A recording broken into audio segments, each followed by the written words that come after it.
Welcome to the Market Mindset. We are the hub for news, results, and CEO interviews focusing the junior commodities sector. We provide market analysis and perspective that will help position you for solid returns. If that sounds like something you're interested in, you can help support us by liking this video, subscribing to our channel, and clicking the notification bell. For more info, you can visit our website. All links are in the description below. Now let's get into today's video.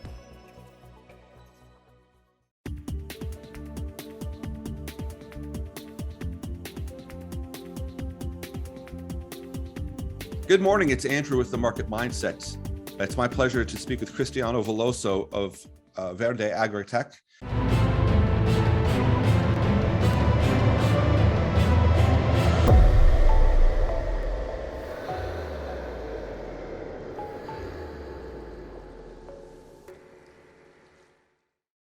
We wanted to catch up and talk not just about the company as a whole and the revenue and the look ahead, but we want to talk about the actual problems that you're solving and talk about the products themselves. So welcome to the show, Cristiano. It's great to see you again.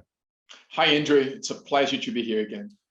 So what I wanted to do is kind of start off the conversation. And I thought the best way is to kind of talk about, would this product or these three products we have, would they be considered a biofertilizer? So I had someone reach out to me and ask, is there something inside these products that's adding any biological material to the soil, or is it something that is just not destroying the existing microorganisms? So maybe if that is a good starting place or foundation to move from, you can kind of tell us about the three products that you have. Sure. Answering the question first, Andrew, which is a really good question. Actually, the product does both. So it has its own microorganisms associated with the product. We've done some genetic sampling, DNA sampling, and the sort of microorganisms which are found in the product are highly beneficial for crops in a number of different ways, from making nutrients more plant available, increasing crop resistance against stress, increasing resistance against certain types of pests, diseases, improving the soil itself. So there are several benefits. But in addition to that, it has the second benefit, which you alluded to, which is the fact it doesn't kill microorganisms which are already there in the soil, which is the problem you have with a number of other fertilizers.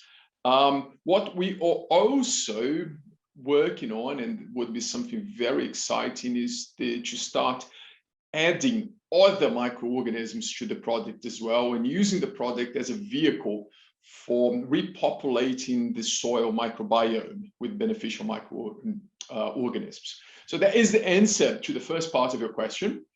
The answer to the second part of your question is, what are the products we sell? Well, essentially, you can look at it as our raw material being the product we sell. So we have this massive deposit of this mineral called glauconite, and that's the one which is beneficiated, and that's the one which is sold to the farmer. Depending on how we sell that ingredient, that raw material to the farmer, we will give a different name, but it's essentially the same rock. The first one would be K40, which is just the rock as it is, ground up.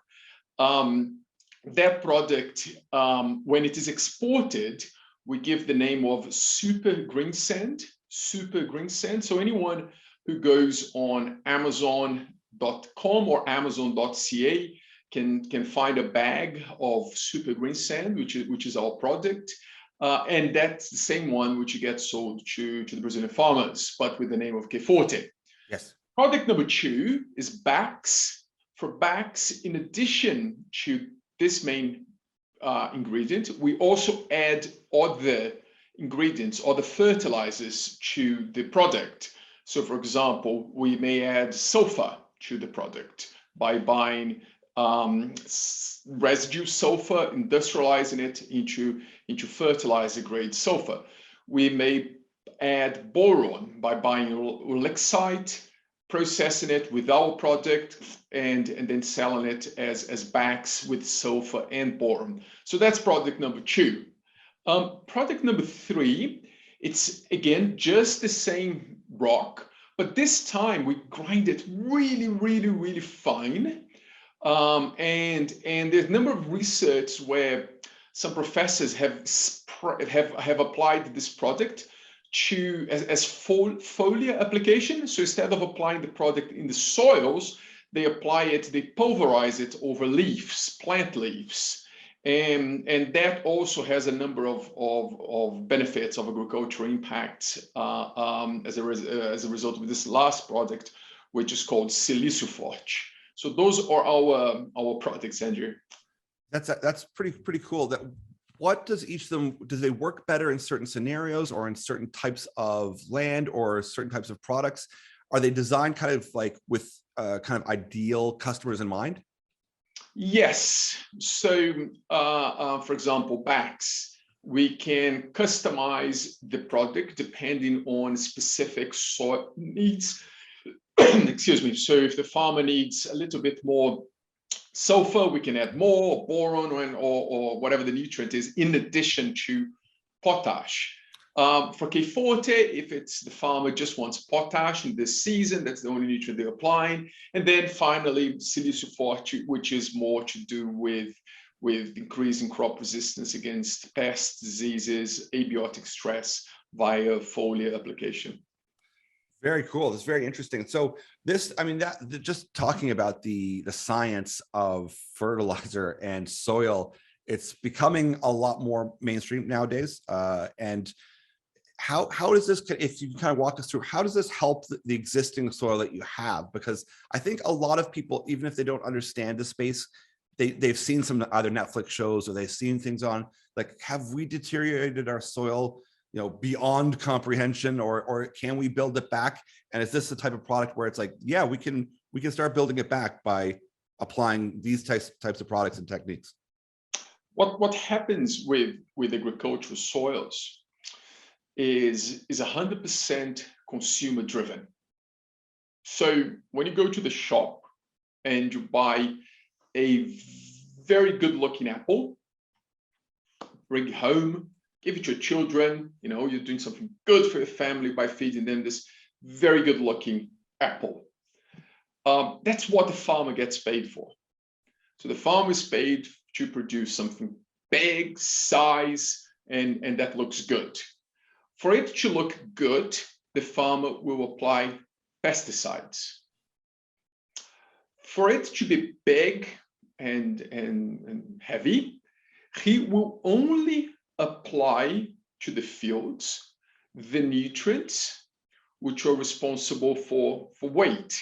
And the key nutrients responsible for weight are nitrogen, potash, and phosphate. But when it comes to us and our health, we need the periodic table. We need all of those trace elements.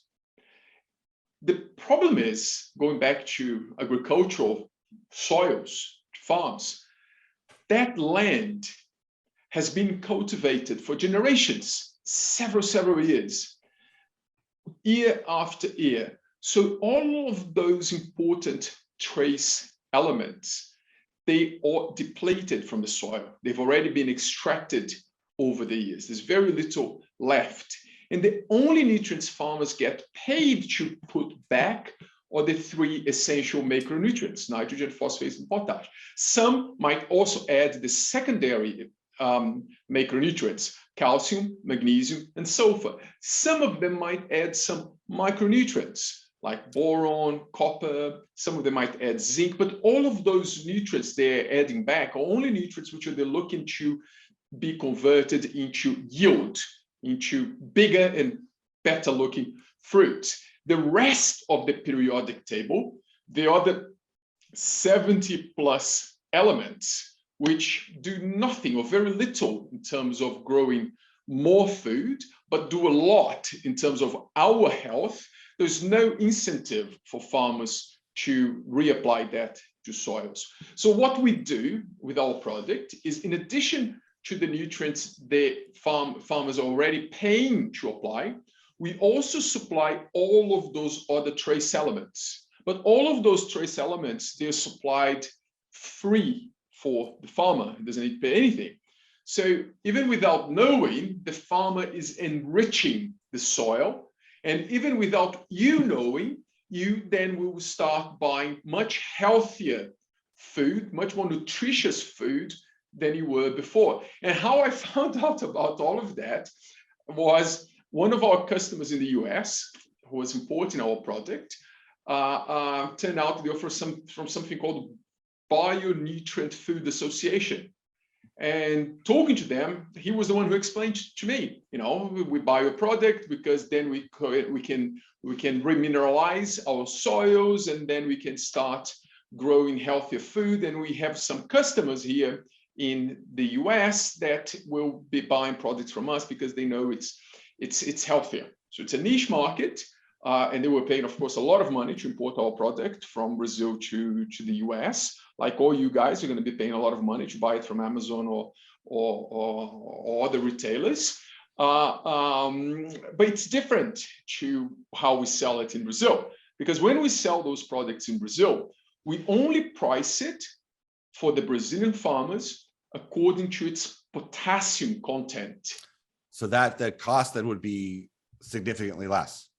Exactly. It's like the same. They don't pay anything more. It's just really for its potassium content, and then they can grow food which is more nutritious. And no one needs to pay the bill for that more nutritious food. That's why our purpose is to improve the health of all people and the planet, and that's how we achieve that purpose. That's great, and it allows you to serve Brazil very well as well. I mean, I like that approach. That's great. But Andrew, it's not, if just remember, and we were talking about coffee before we began this conversation, like one, and we were also talking about beef before we started.